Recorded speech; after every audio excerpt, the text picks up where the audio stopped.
Hello viewers, আসসালামু আলাইকুম। Welcome back to my channel. আজকে আমি রান্না করব বেগুন দিয়ে ইলিশ মাছ। ইলিশ মাছের একটা পাতলা ঝোল। তার জন্য আমি প্রথমে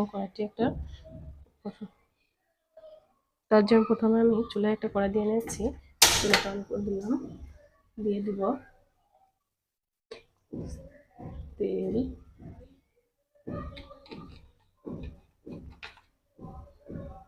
তেলটা গরম হয়ে গেছে। এইবারে আমি দিয়ে দেবো, এখানে আমি কাঁচামরিচ বেটে নিয়েছি, পেঁয়াজ আর একটু রসুন বেটে নিয়েছি।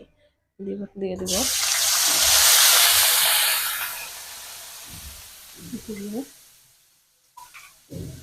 আমি এখানে সামান্য একটু পানি ব্যবহার করবো যাতে নিচে লেগে না যায়। এবার আমি এখানে দিয়ে দেব পরিমাণ মতো লবণ,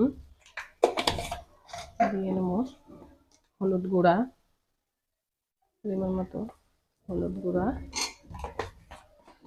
দিয়ে আমি কিছুক্ষণ নাড়তে থাকবো। এখন মশলাটা থেকে তেল উঠে এসেছে। এরপর আমি অ্যাড করবো পানি। পানিটা ফুটে আসা পর্যন্ত ওয়েট করব। আমার ঝোলটা অলরেডি ফুটে উঠেছে। এখন আমি দিয়ে দেবো আগে থেকে কেটে রাখা বেগুনগুলো।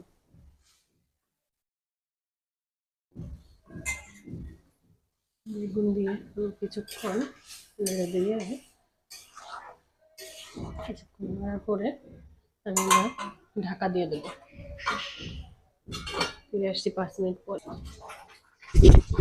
এবার ঢাকনা খুলে দেখবো আমার তরকারিটা কত দূর। তোমার বেগুনটা অলরেডি সিদ্ধ হয়ে গেছে। পর্যায়ে আমি দিয়ে দেবো আগের থেকে নুন হলুদ মাখিয়ে রাখা মাছগুলো।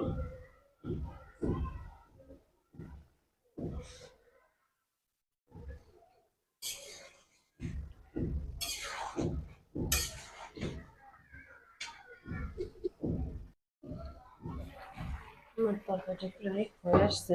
এই পর্যায়ে আমি দিয়ে দেবো কিছুটা জিরা বাটা।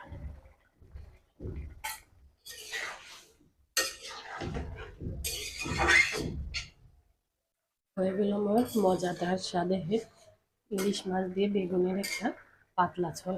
চুলাটা অফ করে দেবো। আমার চ্যানেলটি যদি আপনাদের ভালো লাগে অবশ্যই লাইক করবেন এবং শেয়ার করবেন এবং সাবস্ক্রাইব করবেন আমার চ্যানেলটি। Thank you so much for watching my video.